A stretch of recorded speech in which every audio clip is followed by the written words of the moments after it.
أحب الوفاء بشتى الصور، أحب الوفي الأمين الأغر، فأهل الوفاء كلو. ارشاد فرمایا جو اللہ سے ڈرے اللہ اس کے لیے راستے کھول دیتا ہے، اور اللہ اس کو وہاں سے دیتا ہے جہاں سے اسے گمان بھی نہیں ہوتا. وَمَن يَتَوَكَّلْ عَلَى اللَّهِ فَهُوَ حَسْبُهُ، اور جو اللہ پر بھروسہ کرے اللہ اس کے لیے کافی ہو جاتا ہے. اس کی ضروریات کا وہ خود کفیل ہوتا ہے، اور اس کے کام اس کے ذمہ کرم پہ ہوتے ہیں، وہ ہو کے دیکھے اس کا.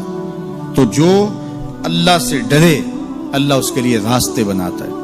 حضرت عوف بن مالک رضی اللہ تعالی عنہ الاشجعی حضور کی خدمت میں حاضر ہوئے اور عرض گزار ہوئے کہ میرا بیٹا سالم مشرکین کی قید میں ہے اور میں فاقوں کی حالت میں ہوں. تو فرمایا آل محمد کے پاس ایک سیر جو ہیں، بس اس کے علاوہ ہمارے پاس بھی کھانے کے لیے دنیاوی اسباب نہیں ہیں.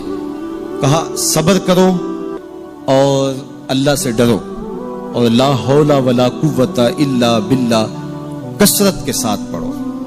یہ ایسا وظیفہ ہے، ایک حدیث پاک میں آتا ہے کہ یہ 99 بیماریوں کا علاج ہے. اس میں سب سے کم درجے کی بیماری ہم اور غم ہے. یہ دکھوں کا مداوع ہے، مشکلات کا علاج ہے، اور یہ وظیفہ میرے حضور نے بتایا. حضرت ابو ذر غفاری رضی اللہ تعالیٰ عنہ کو حضور نے 5 چیزیں بتائی تھی. ان میں سے 5ویں چیز یہ تھی کہ ابو ذر کثرت کے ساتھ لا حول ولا قوت الا باللہ پڑھا کرو. فرمایا عرش الہی کے نیچے ایک خاص خزانہ ہے، یہ وظیفہ وہاں سے آیا ہے. یہ زندگی میں معمول بنا لو، جب پھنس جاؤ مشکلات میں آ جاؤ تو لا حول ولا قوت الا باللہ پڑھو، اللہ راستے کھولے گا. تو حضور نے 3 چیزیں فرمائی، اللہ سے ڈرو، صبر کرو، اور کثرت کے ساتھ لا حول ولا قوت الا باللہ پڑھو.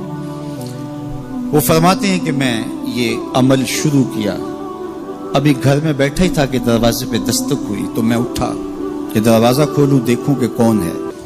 تو دروازہ کھولا، دیکھا میرا بیٹا کھڑا ہے اور اس کے پیچھے 100 اونٹ کھڑے ہیں. تو میں نے کہا کہ تم اور یہ اونٹ؟ کہا مجھے موقع لگ گیا، میں ان کی قید سے بھاگ آیا اور آتے آتے ان کے 100 اونٹ بھی ہانک لایا ہوں. وَيَرْزُقْهُ مِنْ حَيْثُ لَا يَحْتَسِبُ، وہ تمہیں وہاں سے رزق دے گا جہاں سے تمہیں گمان بھی نہیں. اس کے ہو کے تو دیکھو. اللہ اکبر. اللہ کے ہو جاؤ تو پھر وہ تمہاری ضرورتوں کا کفیل ہو جائے گا. فرمایا حضرت عبداللہ ابن مسعود رضی اللہ تعالیٰ عنہ نے کہ کسی شخص کو فقر و فاقہ آ جائے تو وہ لوگوں کو بتائے کہ میں آج کل بڑے مشکل حالات میں ہوں، ہر وقت لوگوں کو بتاتا رہے تو اس کی مشکل بڑھے گی، اس کی مشکلیں آسان نہیں ہوں گی اس طرح. اور اگر وہ اپنی اس مشکل کو کسی سے شیئر نہ کرے بلکہ مصلی بچھا کے اپنے رب سے کہے کہ مالک فقر و فاقہ آ گیا ہے اور اس کا علاج تیرے پاس ہے، اس مرض کا مداوع تیرے پاس ہے. تو حضرت عبداللہ ابن مسعود فرماتے ہیں کہ رسول کریم نے فرمایا جلد یا بدیر اللہ اس کو مالا مال فرما دے. یہ بھی کبھی کر کے دیکھو. مشکل آ جائے، فاقہ آ جائے، مصیبت آ جائے، کسی سے نہ کہو، صرف اپنے رب سے کہو، پھر دیکھنا اس کی کرم نوازیوں کا می کیسے برستا ہے. فرمایا اللہ پر بھروسہ کرنے کا جو حق ہے اگر وہ تم ادا کر دو وہ تمہیں ایسے رزق عطا کرے جیسے پرندوں کو عطا کرتے. ہم تو دکان پہ جانا ہوتا ہے، فیکٹری میں جانا ہوتا ہے، ہم اپنے کاروبار پہ جانا ہوتا ہے، نوکری پہ جانا ہوتا ہے، مزدوری پہ جانا ہوتا ہے، ہمیں پتہ ہے کہاں آج صبح جانا ہے.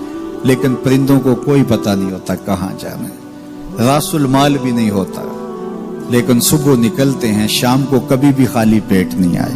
بن توکل پنچھی اڑ دے، خرچ نہ پلے زیرا ہو. گھر سے خالی پیٹ نکلتے ہیں، جب واپس آتے ہیں تو پیٹ بھرے ہوئے ہوتے ہیں، اور پھر جو ان کی ضرورت ہوتی ہے اللہ وہ ساری ضرورتیں پوری کرتا ہے، جو ضرورت ان کی ہوتی ہے. یہ شیر کتنا گوشت کھاتا ہے اللہ روز اسے دیتا ہے. یہ ہنس روزانہ سچے موتی کھاتے ہیں، اور آپ مارکیٹ میں لینے جائیں لاکھوں روپے لگا کے تولے ماشے کے حساب سے آپ خریدتے ہیں، پھر بھی آپ کو یقین نہیں ہوتا کہ یہ سچے ہیں یا 2 نمبر ہیں. اور ہنس دنیا پہ کروڑوں جانور پائے جاتے ہیں، روز کھاتے ہیں، صبح بھی شام بھی دوپہر بھی پیٹ بھر کے کھاتے ہیں، اللہ روز انہیں عطا کر۔ کہا اس پہ بھروسہ تو کر کے دیکھو، وہ تمہاری ضرورتوں کا کفیل ہوگا، اس پہ بھروسہ کرو گے وہ تمہیں وہاں سے دے گا جہاں تجھے گمان بھی نہیں ہوگا۔